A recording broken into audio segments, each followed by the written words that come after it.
کی توفیق عطا فرمائی۔ آج کے خطبہ جمعۃ المبارک میں اہل ایمان کی باہمی محبت اور مودت اور بھائی چارگی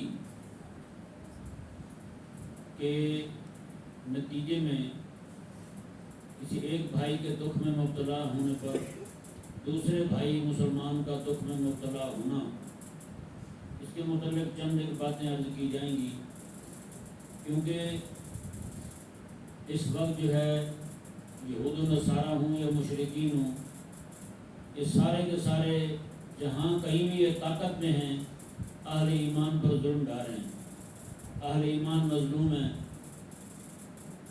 یہ کل کی بات ہے، الشفاء ہسپتال، ان کے جتنے بھی بڑے مستشفیٰ ہیں، ہسپتال ہیں غزہ کے، ان کو گرا دیا گیا ہے۔ الشفاء ہسپتال پر پچھلے تقریباً کو ہفتے ڈیڑھ ہفتے سے وہ حملے کر رہے تھے۔ کل ایک ہی دن کے اندر ان ذلیلوں نے، یہودیوں نے 200 مسلمانوں کو اسی ہسپتال میں پھانسی پہ لٹکا دیا۔ یہ اگر میں پوچھوں تو آپ احباب میں سے کسی کو پتہ بھی نہیں ہوگا اس بات کا۔ انہوں نے جو شہید کیے ہیں وہ الگ ہیں، ان کی تعداد الگ ہے، ان کو لٹکا دیا ہے وہیں 200 بندے کو، اس سے زائد ہیں بندے 200 سے۔ تو ایک مسلمان کا دکھی ہونا، تکلیف میں مبتلا ہونا، میرے کریم آقا صلی اللہ علیہ وسلم نے ایک مومن کی دوسرے مومن کے ساتھ اخوت جو ہے نا، بھائی چارگی، اس کو آقا علیہ السلام نے ایک جسم کی مانند قرار دیا کہ مومن جتنے بھی ہیں سارے کے سارے ایک جسم کی مانند ہوتے ہیں۔ ایسا نہیں ہوتا کہ پاؤں جو ہے نا وہ زخمی ہو جائے تو باقی جسم کا حصہ کہے چلو میں سو رہا ہوں تو اکیلا جاگتا رہے، ہوتا ہے ایسے؟ باقی سارا جسم کی پریشانیوں میں مبتلا ہوتا ہے۔ انگلی پہ کٹ لگ جائے تو یہ نہیں ہوتا کہ پورا جسم جو ہے وہ سکون میں رہے، اکیلی انگلی پریشان رہے، ایسا نہیں ہوتا، پورے جسم میں بے چینی پھیل جاتی ہے۔ تو میرے کریم آقا صلی اللہ علیہ وسلم نے پوری امت کو، چاہے مشرق کے رہنے والے ہوں، مغرب میں رہنے والے ہوں، شمال کے، جنوب کے، جہاں کہیں بھی رہنے والے ہوں، ان کا باہمی ناطہ جس چیز کے ساتھ جڑتا ہے وہ ہے لا الہ الا اللہ، وہ کلمہ طیبہ ہے۔ ان سب کو باہم جوڑنے والی شے جو ہے میرے آقا علیہ السلام کا دامن رحمت ہے، یعنی یہ چیز سب کو جوڑتی ہے۔ تو پھر ایسا کبھی بھی نہیں ہو سکتا کہ ایک مسلمان غم میں مبتلا ہو، پریشانی میں مبتلا ہو، دوسرا مسلمان جو ہے وہ خوشیاں منا رہا ہو، وہ کھیل کود میں مصروف ہو۔ یہاں میں آپ کو حضرت سیدنا امام عبد الوہاب شعرانی رضی اللہ تعالیٰ عنہ کے شیخ کامل اور آپ کے استاد حضرت سیدنا علی خواص رضی اللہ تعالیٰ عنہ کا ملفوظ سناتا ہوں۔ اس ملفوظ کو امام شعرانی رضی اللہ تعالیٰ عنہ نے اپنی کتاب لطائف المنن کے اندر نقل فرمایا۔ آپ فرماتے ہیں، حضرت امام علی خواص رضی اللہ تعالیٰ عنہ ارشاد فرماتے ہیں، آپ فرماتے ہیں کہ کسی جگہ مسلمانوں پر آفت آ پڑے، تکلیف آ پڑے، مسلمان تکلیف میں ہوں، کہتے ہیں باقی لوگ جو ہیں ان میں سے کوئی بندہ ایک وہ ہنس رہا ہو، ہنسے، ایک مسلمان تکلیف میں ہے، دوسرا مسلمان ہنس رہا ہو، یا پھر وہ بندہ اپنی بیوی کے قریب جا رہا ہو، سمجھ رہے ہیں نا، اپنی بیوی کے قریب جا رہا ہو، یا پھر فرمایا کہ تفریحی مقامات پر سیر سپاٹے کرنے کے لیے چلا جائے، مسلمان تکلیف میں ہے لیکن وہ مزے کر رہا ہے، میں وہ اچھے اچھے کھانے بنا کے وہ کھا رہا ہے، مسلمان تکلیف میں ہے۔ حضرت علی خواص فرماتے ہیں، امام عبد الوہاب شعرانی نے فرمایا، میرے استاد فرماتے ہیں، اس بندے میں، اس مسلمان میں اور گدھے میں کوئی فرق نہیں ہے، اس مسلمان اور گدھے میں کوئی فرق نہیں، اس میں اور جانور میں کوئی فرق نہیں ہے۔ اندازہ لگا سکتے ہیں آپ اس بات سے کہ مسلمان ایک دکھ میں مبتلا ہو، ایک مسلمان تکلیف میں مبتلا ہو، دوسرا مسلمان جو ہے سیر کرنے چلا جائے، اپنی بیوی کے پاس چلا جائے، یا ہنس لے، اچھے اچھے کھانے بنا کے کھا لے، تو ہمارے شیوخ فرماتے ہیں اس میں اور جانوروں میں کوئی فرق نہیں، وہ ڈنگر ہے، وہ گدھا ہے۔ اب میں اور آپ ہم دیکھیں ذرا، ہم بحیثیت قوم پاکستانی پاکستانی اپنے آپ کو، پوری دنیا کے مسلمانوں کو دیکھیں، ہماری قوم جو وطن سے نہیں بنتی، وہ دین سے بنتی ہے۔ ہم بحیثیت قوم مسلمان اپنے آپ کو دیکھیں، کیا خیال ہے آج اہل غزہ پر ظلم کے پہاڑ توڑے جا رہے ہیں، ہم میں سے کتنے لوگ ہیں جن کی خوشیاں کم ہوئی ہیں، کتنے لوگ ہیں جن کی رات کی نیند اڑی ہو؟ کہیں بھی نہیں۔ ہمارے یہاں تو بھائی میچ کھلائے جا رہے ہیں، بڑے بڑے میچز چل رہے ہیں، پوری قوم کو فیمل پھنسا دیا میچ میں. آج کسی کو یہ تو پتہ نہیں ہے کہ ہمارے مسلمان کتنے شہید ہو رہے ہیں, کتنا ظلم و ستم ہو رہا ہے. ہاں یہ پتہ ہوگا کہ اوور کتنے چل رہے ہیں اور گیندیں کتنی بچ گئی ہیں پیچھے, یہ پتہ ہو اس بندے کے لیے تو سچی بات ہے. حضرت علی خواص فرماتے ہیں اپنی طرف سے نہیں کہہ رہا, اس میں اور گدھے میں کوئی فرق ہے؟ بولو ذرا جی, اس میں اور گدھے میں کوئی فرق ہے؟ نہیں. اب میں چند کی باتیں اپنے بزرگوں کی آپ کے سامنے بیان کرنا چاہتا ہوں تاکہ آپ کو پتہ چلے. یہ جتنی بھی باتیں ہیں میں آپ کے سامنے رکھوں گا, یہ ہے تکڑی موت کی. کوئی مسلمان ہو, سنی ہو, کون ہو, سنی ہو, اپنے تکڑی موت سے دنیا سے رخصت ہو جائے. اس کا دکھ ہمارے بزرگ کیسے مناتے تھے, اس کی تکلیف ہمارے بزرگوں کو کیسے ہوتی تھی. یہ تو پھر ظلمن شہید ہو رہے ہیں ہمارے غزہ کے لوگ, ان پر تو بم برسائے جا رہے ہیں جی, روزے کے حال میں ان پر بم گر رہے ہیں. اور کوئی بیچارے جو ہیں آٹا لینے کے لیے لائن میں کھڑے ہوتے ہیں اور بم مار کے 150 بندہ ایک ہی وقت میں شہید کر دیتے ہیں. اور دوسری طرف ہم تو خوشی کے پھول لے رہے ہیں. بھائی ہماری تو چاندی لگی ہوئی ہے, ہماری ہڈیاں وہیں کی وہیں کھڑی ہوئی ہیں, ہمیں پرواہ تک نہیں ہے اپنے مسلمان بھائی کیا. یہ ذرا دیکھیں, حضرت سیدنا امام حماد بن زید رضی اللہ تعالیٰ عنہ فرماتے ہیں کہ حضرت سیدنا ایوب رضی اللہ تعالیٰ عنہ نے بیان کیا. آپ فرماتے ہیں, حضرت ایوب فرماتے ہیں جب مجھے کوئی ایسی بات پہنچے, مجھے پتہ چلے ان الرجل من اہل سنت مات, کوئی سنی فوت ہو گیا ہے, مجھے پتہ چل گیا پوری دنیا میں کہیں پر بھی کوئی سنی فوت ہو گیا ہے, تو فرماتے ہیں فکأنما افقد بعض اعضائی, مجھے لگتا ہے ایسے ہے جیسے کسی نے میری ٹانگ یا میری بازو جو ہے وہ کاٹ کے پھینک دیا میرے جسم سے. اتنی تکلیف مجھے ہوتی ہے.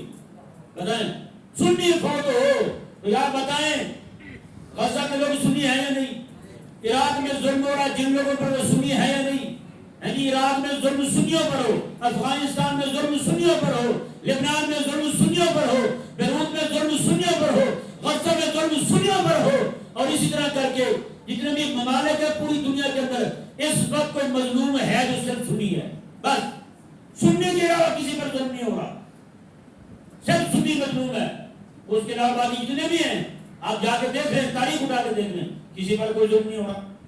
اتنے عرصے میں کسی اور کو گولی لگی ہو تو مجھے دکھا دیں یہ فلاں کو گولی لگی ہے, صرف سنی پر ظلم ہو رہا ہے. کیوں؟ یہود و نصارہ سمجھتے ہیں کیونکہ آج تک خلافت راشدہ ہو یا پھر بنو عباس ہو یا پھر جناب بنو امیہ کی حکومت ہو, ان میں سے جتنے جو خراب تھے ان کو نکال کر کے باقی جو لوگ ہیں حضرت عمر بن عبدالعزیز رضی اللہ عنہ کی حکومت, آج تک جنہوں نے وہ پھر سلطنت عثمانیہ ہو یا پھر مغلوں کی حکومت ہو, پوری دنیا کے اندر اگر کفر نے کسی نے حکومت کی ہے تو وہ صرف سنی تھے, صرف سنی تھے.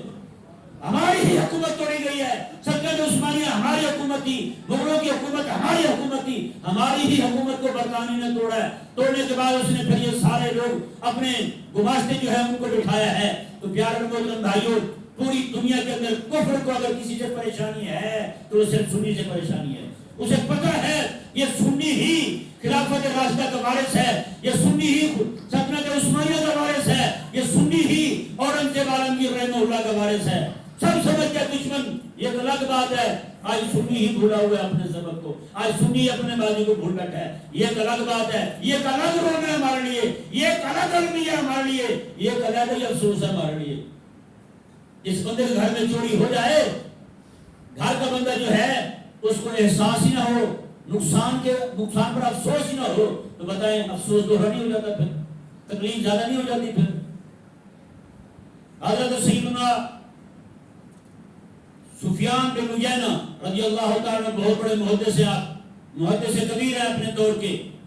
آپ فرماتے ہیں حضرت ایوب رضی اللہ تعالیٰ نے بیان فرمایا, حضرت ایوب جو ہیں سفیان کے بھی استاد ہیں, فرماتے ہیں جب مجھے کسی سنی کے بارے میں اطلاع ملے تو فرماتے ہیں موت الرجل من اہل سنہ, کسی سنی کے بارے میں پتہ چلے گا پھر تبھی موت چلا گیا دنیا سے.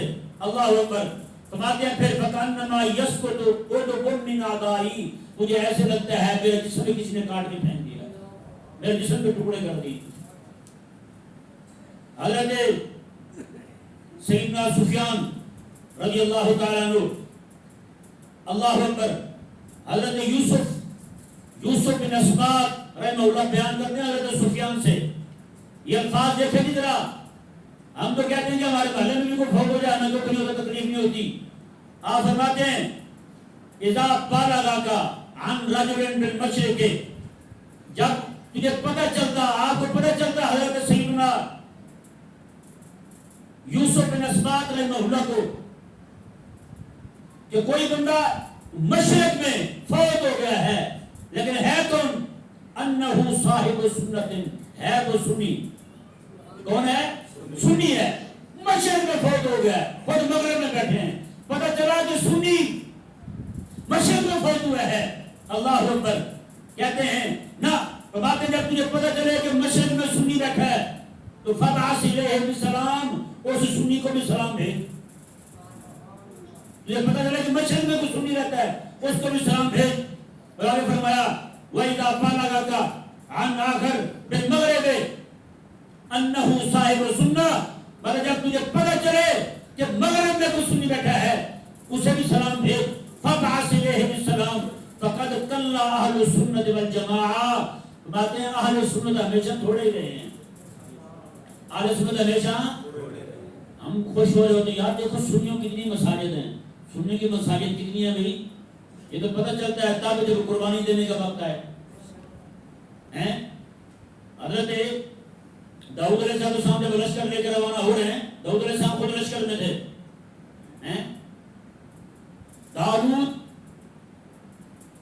جالوت جو ہے اس کے خلاف جا رہے ہیں. حضرت طالوت اس لشکر میں حضرت سیدنا داؤد علیہ السلام بھی ہیں. بچپن ہے آپ کا بھی، چھوٹی عمر ہے آپ کی، لڑنے کے لیے جا رہے ہیں. 70,000 سے 80,000 بندہ آپ کے ساتھ روانہ ہوا. 70,000 سے 80,000 بندہ روانہ ہوتا ہے. سارے مجاہد ہیں، سارے لڑنے والے ہیں. نہر کے کنارے پر پہنچے، حضرت اعلان کر دیا ان کے سپہ سالار نے، یہ نہر ہے، یہاں سے پیٹ بھر کے پانی نہیں پینا، بس ایک آدھا چلو پانی لینا ہے وہی پینا ہے. جس نے زیادہ پی لیا جہاد نہیں کر سکے گا. سب نے پانی پی لیا، صرف بدر کی تعداد کے برابر 313 بندے بچے. مجاہد سارے کھڑے ہوئے ہیں، بچے کتنے ہیں؟ جہاد کی توفیق کتنے کو ہوئی؟ 313 کو. تعداد تو 70,000 تھی. یہی حال آج ہمارے سنیوں کا ہے. جی جب قربانی دینے کا وقت آئے تو پھر پیچھے تھوڑے بچے ہیں. یہ ریوڑ ہے سارا، جن کو نہ دین کا درد ہے نہ تکلیف ہے ان کو. میں جی میاں صاحب کے نعرے لگاتا ہوں، میں تو عمران خان کے نعرے لگاتا ہوں. انہوں نے کہا یار اپنے نبی کے نعرے کون لگاتا ہے؟ جب امت پہ آفت آ پڑے امت کے ساتھ کون کھڑا ہوتا ہے؟ وہی سنی ہوتا ہے بس. اس کے علاوہ سارے کھانے پینے والے کھا پی کے گئے اور نکار مارا اور غائب ہو گئے. سنی صرف وہی ہے. دیکھیں نا میرے آقا علیہ السلام نے ارشاد فرمایا مان علیہ وصحابی سنی، میں کہ نجات کون پائے گا؟ حضور فرماتے ہیں جو بندہ میرے اور میرے صحابہ کے طریقے پر ہوگا، جو میرے اور میرے صحابہ کے طریقے پر ہوگا. اب حبیب کریم علیہ السلام کا طریقہ، صحابہ کا طریقہ کیا ہے؟ حضور کے طریقے میں تو بیعت آتا ہے، حضور کے طریقے میں تو بدر آتا ہے، آقا علیہ السلام کے طریقے میں خندق آتا ہے، حضور کے طریقے میں گرمی کا سفر کر کے تبوک جانا آتا ہے، آقا علیہ السلام کے طریقے میں تو حدیبیہ آتا ہے. آقا علیہ السلام کے طریقے میں تو بھائی حضرت عثمان غنی کے خون کا بدلہ لینے کے لیے میرے آقا علیہ السلام کا اور 1500 کی تعداد کے برابر صحابہ کرام سے بیعت لینا آتا ہے. ایک صحابی کے بارے میں حضور کو پتہ چلا کہ حضرت عثمان شہید کر دیے گئے ہیں، میرے آقا علیہ السلام سارے صحابہ آؤ ادھر بیعت کرو، تب تک واپس نہیں جائیں گے جب تک عثمان کا بدلہ نہ لیں گے. میرے آقا علیہ السلام کا طریقہ تو یہ ہے، صحابہ کا طریقہ تو یہ ہے. آج دیکھنا کتنے اس طریقے پر ہیں وہی سنی کہلائیں. جس بندے کو جذبہ ہی نہ ہو جہاد کا، جس بندے کے دل کے اندر تڑپ ہی نہ ہو مسلمانوں کا بدلہ لینے کی، کون سا مسلمان ہے؟ کون سا سنی ہے وہ؟ میرے آقا علیہ السلام ارشاد فرماتے ہیں جس بندے نے زندگی ساری گزار دی، نہ اس نے کبھی جہاد کیا، نہ دل میں کبھی جہاد کا شوق پیدا ہوا، حضور فرماتے ہیں وہ منافق مرا ہے. حضور فرمایا میں اسے سنی کیسے کہہ دوں؟ کیسے سنی مان ہے اسے کو؟ اور طرف تو رکھو کم از کم، دل میں ورورہ تو ہو، دل میں جذبہ تو ہو جہاد کا، اپنے غزہ کے مسلمانوں کا بدلہ لینے کی طرف تو ہو دل میں.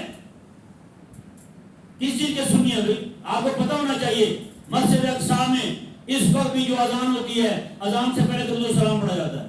الصلوۃ والسلام علیہ یا رسول اللہ پڑھتے ہیں. آپ بھی کچھ سنی ہونے میں شک رہ گیا پیچھے؟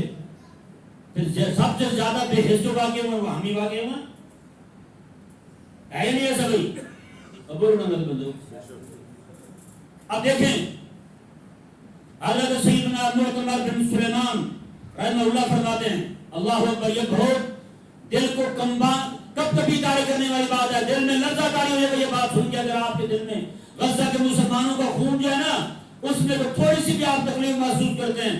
آپ فرماتے ہیں دخلت علی ابی وانا منکسر، میں اپنے ابا کے پاس آیا، میرا دل ٹوٹا ہوا تھا، بجھا ہوا، چہرے کا رنگ اڑا ہوا ہے، اپنے ابا جی کے پاس آیا. فقال علی مالک، مجھے ابا جی فرمانے لگے تجھے کیا ہوا ہے، کیوں پریشان ہے تو، تیرا دل کیوں بجھا جا رہا ہے، کیا ہوا تجھے، رنگ تیرا بدلا ہوا ہے. اللہ اکبر کبیرہ. تو فرماتے ہیں میں نے کہا مات صدیق لی، میرا دوست بہت ہو گیا، میرے دوست بہت ہو گیا. اللہ اکبر. آگے دیکھیں فرماتے میرا ابا جی نے مجھے فرمایا مات علی سنت، کوئی سنی تھا نا، دور سے کہیں سبحان اللہ، سنی تھا، مات علی سنت، حضور کی سنت میں مرے. اللہ اکبر. آخر دم تک عقیدہ اس کا ٹھیک تھا. کہتے میں نے کہا نعم. تو کہتے میرے ابا جی نے فرمایا تحزن علیہ، ہاں پھر اس پر غم کرنا بنتا ہے، پھر تیرا دکھی ہونا بنتا ہے، پھر تیرے دل کا بجھنا بنتا ہے، پھر تیرے چہرے کا رنگ اڑنا بنتا ہے. ہاں سنی کا غم کرنا ہے، تمہیں سنی کا دکھ تیرے دل میں ہونا چاہیے. یہ تو وہ سنی فوت ہوا ہے جس کے بارے میں یا وہ ظلمن قتل نہیں ہوا، اللہ تعالیٰ کی طرف سے فیصلہ آ گیا، اس کا وقت پورا ہو گیا، اس کے لیے اتنا دکھی ہونا ضروری ہے. تو بھائی جن مسلمانوں کو زبردستی شہید کیا جا رہا ہو، بچوں کو شہید کیا جا رہا ہے، چھوٹے چھوٹے بچے جناب، ان کو ہسپتالوں میں آکسیجن نہ ملنے کی وجہ سے 30 بچے روزانہ کے رخصت ہو رہے ہیں. اللہ اکبر کبیرہ.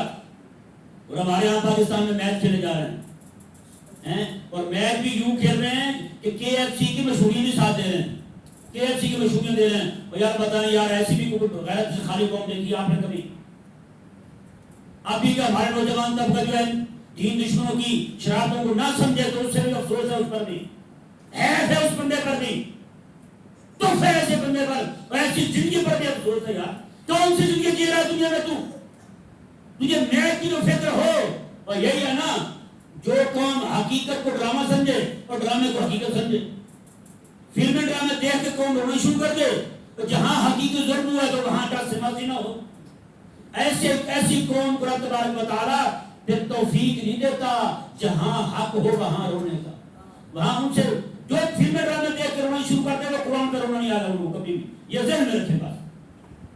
میرے آقا نے سامنے بندے کو دیکھا قرآن پڑھ رہا ہے، آقا نے سامنے قرآن پڑھ رہا ہے، میں نے کہا جی حضور میں پھر رونا کیا ہے، رونا کہاں ہے؟ اللہ تعالیٰ نے دونوں کو اکٹھے لگ کیا ہے، قرآن پڑھیں گے روئیں گے بھی صحیح، سجدہ ہوا تو کیا، سجدہ کریں گے قرآن پڑھیں گے روئیں گے. میں تیرا تو اکیلا قرآن پڑھنا، رونا کہاں ہے؟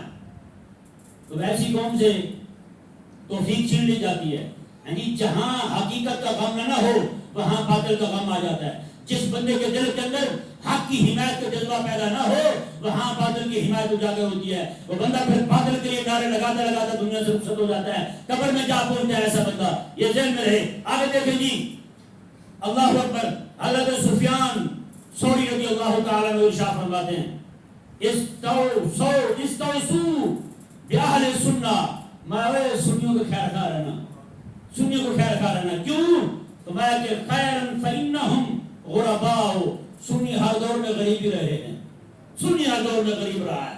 غریب کا مطلب یہ نہیں کہ پیسے نہ ہوں، اجنبی رہا ہے سنی. جیسے حضور نے یہ دین جو ہے آیا تو اجنبی تھا، اس کو لوگوں نے ایسے ہی دیکھا جیسے اجنبی ہوتا ہے، اپرا بندہ.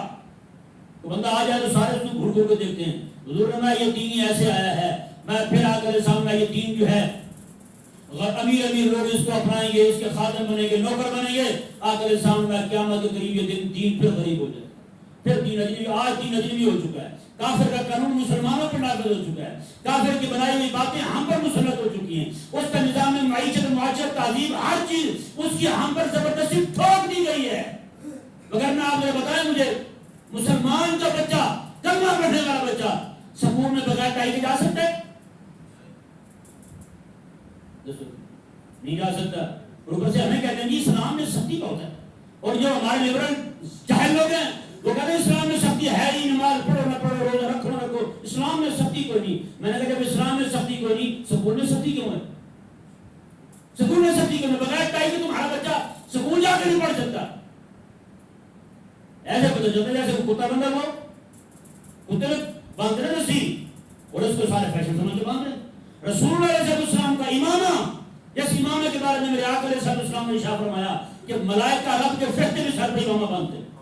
حضور کے فرشتے، رب تعالیٰ کے فرشتے سر پہ امامہ باندھتے ہیں. میرے آقا علیہ السلام کے صحابہ فرماتے ہیں ہم نے بدر میں فرشتوں کو دیکھا کیونکہ حضور کے صحابہ نے سروں پر امامے سجائے ہوئے تھے. میں اپنے فرشتے بھیجے ان کے سروں پر بھی امامے بدے ہوئے. تجھے رب تعالیٰ کے فرشتوں کی سنت سمجھ نہ آئی، تجھے امام الانبیاء کی سنت سمجھ نہ آئی، تجھے حضور کے 1,24,000 صحابہ کی سنت سمجھ نہ آئی. تجھے سمجھ آئی جب بندہ حضور کی سنت چھوڑے گا تو پھر حضور کے دشمنوں کا طریقہ تو اپنانا پڑے گا. پھر تیرے بچے پڑھنے جائیں گے سکول، ٹائی پھر انگریز کی گلے میں باندھ کے جائیں گے، پڑھیں گے. تعلیم پا رہے ہیں، کون سی تعلیم پا رہے ہیں؟ ابھی کچھ مہینے ہوئے میرے پاس پنجاب یونیورسٹی کا پروفیسر آئے یہاں پہ. اس نے کہا ایک ہی سن میں اس نے کہا وہاں پہ کوئی سکول ہے. کہتا وہاں سکول کے اندر سب سے چھوٹا بچہ جو بالکل اپنی ٹٹی پٹی بھی نہیں دھو سکتا ایسے لے کے آتے آئے رکھی ہوتی ہے وہی سے کرواتی ہے. کہتا اس بچے کی فیس 1.5 لاکھ روپے ہے. میں نے کہا وہاں پڑھاتے کیا ہیں؟ کہتا ساری اسلام کی دشمنی پڑھاتے ہیں، اسلام کی دشمنی پڑھاتے ہیں. بتائیں کہاں جا پہنچے ہم پیسے دے کے ان کی گندی تعلیم اپنے بچوں کو دے رہے ہیں، اپنے بچوں کو امام سے فارغ کروا رہے ہیں. ایک دوست نے مجھے بتایا کہ فرانس میں سکول ہے جی بیکن اس طرح کر کے نام ہے اس کا، وہاں بچہ پڑھتا تھا. کہتے جی اس نے ہوم ورک دیا بچے کو لکھنے کے لیے، بچہ لکھ کے لے گیا. اس نے لکھا تھا رسول اللہ، آگے لکھا صلی اللہ علیہ وسلم. اس کے استاد نے کہا بیٹا ٹائم ضائع ہوتا ہے، درود نہ لکھا کرو. بتائیں کہاں رہا ایمان آپ کا؟ ہم پیسے دے کے اپنے بچوں کو ان کے حوالے کر رہے ہیں. صرف کیا بعد میں بچے کو پیسے ملیں گے، تنخواہیں آئیں گی، مزے کریں گے. یار دنیا کے 4 دن کی مزے کر لے گا تو اگر تیرے بچے کی اور تیری دونوں کی آخرت ہی برباد ہوگی کہاں جائے گا یار؟ قبر میں آ کر سامنے تجھے نہ پہچانا تو کیا بنے گا تیرا؟ حضرت امام بخش رحمہ اللہ فرماتے ہیں میں ٹوٹ جانی ہے بندیا تیری آکڑ تے مغروری، ٹوٹ جانی ہے بندیا تیری آکڑ تے مغروری. جس نے کہا نبی سرور عالم یہ نہیں امت میری، یہ میرے نہیں. قیامت والے دن اللہ تعالیٰ کی بارگاہ میں حضور نے کیا کیا؟ قرآن میں موجود ہے وقال رسول یا رب ان قوم اتخذوا هذا القرآن مهجورا. مولا یہ میری قوم نے جو رب کے قرآن کو چھوڑ رکھا تھا، جنہوں نے تیرا قرآن چھوڑ دیا تھا. بتائیں جب آقا علیہ السلام بھی مقدمہ دائر کر دیں رب تبارک و تعالیٰ کی بارگاہ میں تو بتائیں قرآن چھوڑنے والے کہاں جائیں گے؟ پھر آج جن مولوں نے بیڑا غرق کر رکھا ہے قوم کا، وہ جی شفاعت ہوگی بخشے جائیں گے. دین کے دشمن بن جائیں شفاعت ہوگی بخشے جائیں گے، دین دشمنوں کے ساتھ کھڑے ہو جائیں شفاعت ہوگی بخشے جائیں گے. میں نے کہا نا قرآن کے غدار جو حضور شفاعت نہیں کریں گے بلکہ حضور خود قیامت والے دن اس کے مقابلے میں رب کی بارگاہ میں کھڑے ہوں گے. حضور آقا علیہ السلام کو رب کے قرآن سے تو زیادہ پیارا نہیں ہے. جہاں رب کا قرآن ہے، جہاں رب کی وحی ہے، اور اسی وحی کے لیے تو میرے آقا علیہ السلام نے اتنی تکالیف اٹھائی ہیں، اتنی مصیبتیں اٹھائی ہیں. آقا علیہ السلام جو ہیں اگر اسی قرآن سے ٹکرائے ابو جہل حضور قتل کروا دیں، اسی قرآن سے ٹکرائے ابو لہب آقا علیہ السلام اس کو دھتکار دیں، اسی قرآن سے ٹکرائے شیبہ عتبہ سارے بدماش آقا علیہ السلام کو قتل کروا دیں اور ان کی ہوگا تو ٹکرائے حضور میری شفاعت کریں گے؟ حیا کو ہاتھ مار کر تو مرنا تمہیں سارا کو یہی نہیں ہے.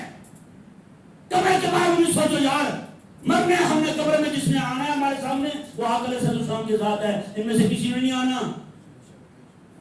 اور آج ہمارے ذہن میں یہ بٹھا دیا گیا کہ 11 کرو بخشے جاؤ، ایک دیگ ملاد کی پکاؤ، بجلی چوری کی لگاؤ، بخشے جاؤ، بات چھٹی میں تمہاری ہے. پوری قوم کا ذہن بدل گیا ہے. میں نے کہا بھائی ایمان علیہ و صحابی والی بات جب تک نہیں آئے گی تم نے، جب تک تمہارے دل میں دین کے دشمنوں سے بدل لینے کا جذبہ بیدار نہیں ہوگا، تم لاکھ جلسے کرتے رہو، لاکھ گھر میں جامعہ کرتے رہو، کسی چیز کو فائدہ نہیں ہے. یہ پکی بات کہہ رہا ہوں. تو پیار اور محترم بھائیو، ہم سب کو کم از کم یار، جیسے میں نے 2-3 درس پہلے یہ بیان کیا تھا، اللہ تعالیٰ نے فرمایا کہ بدر تبوک میں جو گئے نا، جو نہیں جا سکے تبوک، یہ سنی ذرا غور کے ساتھ مسئلہ، جو تبوک نہیں جا سکے اللہ تعالیٰ نے اذا نصروا للہ ورسولہ، جو مجبور ہیں، کمزور ہیں، بیمار ہیں، ضعیف ہیں، گھر میں بیٹھے ہوئے ہیں، ایک کام کریں اذا نصروا للہ ورسولہ، اللہ کے بھی خیر خواہ رہیں اور اس کے رسول کے بھی خیر خواہ رہیں، ان کی بچت ہے. لیس علیکم حرج، تم پر کوئی گناہ نہیں ہے اگر تم اللہ اور اس کے رسول کے خیر خواہ رہو. یہ اللہ تعالیٰ نے قرآن میں فرمایا ہے. خیر خواہ کا مطلب کیا ہے؟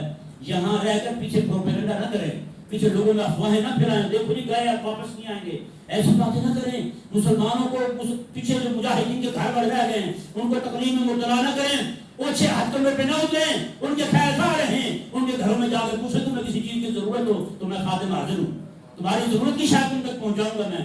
اللہ اکبر کبیرہ. جب یہ بات بندہ مومن میں آ جائے اللہ فرماتا ہے یہ بندہ خیر خواہ تو مومن کا ہے. اللہ فرماتا ہے نہ صرف مومن کا نہیں ہے، یہ اللہ کا بھی خیر خواہ ہو گیا، رسول اللہ کا بھی خیر خواہ ہو گیا. اب دیکھیں نا کل پرسوں سارے لوگ جو نا وہ لگے ہوئے تھے، مجھے بھی کئی دوستوں نے فون کیا وہ جی اصحاب بدر کے نام دے دیں ہم نے پڑھنے ہیں، اصحاب بدر کے نام دے دیں ہم نے پڑھنے ہیں. بالکل اس سے فائدہ ہوتا ہے. ہمارے علماء نے محدثین نے بیان کیا ہے فائدہ ہوتا ہے کہ جو ان کا نام لے کے جو بندہ دعا کرے وہ قبول کرتا ہے. یہ پکی بات ہے. میں نے کہا یار یہ بھی تو دیکھو آخر وہ نام لینے سے، ان کا نام لینے سے تمہارے کام بن رہے. کیوں بن رہے؟ کیوں؟ وہ جماعت غیرت مندوں کی تھی، غیرت مندوں کی جماعت تھی. یہ بات یہ ان کا ذہن میں رہے. غیرت مند ٹولہ جو ہے نا اور اب جماعت پوری آقا علیہ السلام کے حضور نے پوچھا ہاں بھائی بتاؤ دشمن سے کیا کرو گے؟ اللہ اکبر. حضور کے صحابی کھڑے ہوئے کہنے کہ یا رسول اللہ اگر آپ فرمائے نا ہم اپنے گھوڑے دریا میں ڈال دیں گے، ہم اپنے گھوڑے سمندر میں ڈال دیں گے. عبداللہ بن مسعود زندگی ساری کہتے تھے کاش میرے دل میں اور کوئی طرف نہیں اور تمنا نہیں ہے، ایک طرف ہے کاش کہ وہ جملہ جو انہوں نے بولا تھا نا حضور کے صحابی انصاری نے، وہ جملہ میں نے بولا ہوتا کیونکہ حضور نے سن کے بڑے خوش ہوئے تھے. حضور سن کے بڑے خوش ہوئے. کاش کہ میں نے یہ بولا ہوتا، یہ جملہ میرے ذہن میں آیا تھا، حضور مجھ سے پوچھتے تو میں یہی جملہ کہتا. اللہ اکبر. حضور کو راضی کرنے والا جملہ. جب انہوں نے یہ کہا نا اللہ اکبر تو آج تک امت جو ہے متفقہ طور پہ ان کے 313 صحابیوں کے نام لے کے دعا کرتے ہیں مولا تعالیٰ قبول فرما لیتا ہے. وہ غیرتی ہے، غیرت نہیں ان کو فتح دلائی ہے، غیرت نہیں ان کو جناب ان کے قدموں میں کیسے اور کس طرح کی حکومتیں ڈال دی تھی. وہ غیرت ہی ہے جس نے سلطنت عثمانیہ کو عروج بخشا تھا، غیرت ہی ہے جس نے مغلوں کو غیرت کی برکت سے ان کو عروج بخشا تھا. آج ہمارے اندر نہیں ہے تو غیرت نہیں ہے. باقی اسلحہ بھی ہے، فوجی بھی ہے، سارا کچھ موجود ہے یا نہیں ایسا بھائی؟ کفر کی مخالفت اب آئے گی جب کفر کی نفرت ہوگی. سب سے پہلے کفر کی نفرت دل میں آئے. جب نفرت دل میں آئے گی تو مخالفت ہوگی نا بھائی. دیکھیں نا اب کسی بندے کو بتایا ہی نہ جائے تو بندہ اپنے بیٹے کو بتایا ہی نہ بھی فلاں بندہ ہمارا دشمن ہے، بتائے گا نفرت پیدا ہوگی تو مخالفت آئے گی، جگہ جگہ مخالفت کرے گا. اب جب نفرت ہی نہیں ہے محبت آ گئی ہے. میرے آقا علیہ السلام نے فرمایا پہلے وہ کیا کرتے تھے بنی اسرائیل کے مولوی ان کو کہتے ہیں غلط کام تم کر رہے ہو، یہ سن کے نا وہ کہتے اچھا غلط ہے. دوسرے دن پھر بھی وہ کرتے، تیسرے دن پھر بھی وہ کرتے. مولوی کہتے اچھا نہیں روک رہے، وہ بھی ساتھ شامل ہو جاتے، وہ بھی ساتھ شامل ہو جاتے. آج ہمارا حال وہی ہوا کیونکہ ان کے دل سے نفرت ختم ہوئی تو مخالفت ختم ہو گئی. نفرت ختم ہوتی ہے تو مخالفت ختم ہوتی ہے. بھائی نفرت آپ جتنی بڑھائیں گے دل میں قسم خدا کی آج بھی آپ دیکھ رہے ہیں کشمیریوں کے بچے ہوں فلسطینیوں کے بچے ہوں، کشمیریوں کے بچوں کے دلوں میں ہندوؤں کی جو نفرت ہے نا ہمارے پاکستانیوں کے دلوں میں نہیں ہے. پکی کہہ رہا ہوں ہمارے پاکستانیوں کے دلوں میں نہیں ہے. ان کے چھوٹے بچے کے دل میں نفرت ہے ہندوؤں کی، اور فلسطینی بچے ان کے چھوٹے چھوٹے بچے جو ہیں ان کے دل میں یہودیوں کی نفرت ہے بہت زیادہ. بھائی غدار ہیں وہ الگ ہیں، وہ الگ بات ہے، لیکن ان میں سے اکثریت جو ہے جن کے دلوں میں اللہ تبارک و تعالیٰ نے ایمان کو راسخ کیا ہے ان کے دلوں میں نفرت ہے. بھائی نفرت ہے مخالفت ہے، نفرت ہے جہاد کر رہے ہیں، نفرت ہے لڑ رہے ہیں. اگر یہ نفرت ختم ہو جائے پھر تو دونوں ایک جیسے ہو جائیں، پھر اللہ تعالیٰ دل ایک کر دے گا، پھر دونوں مزے کرتے رہے جیسے ہم بیٹھے ہوں.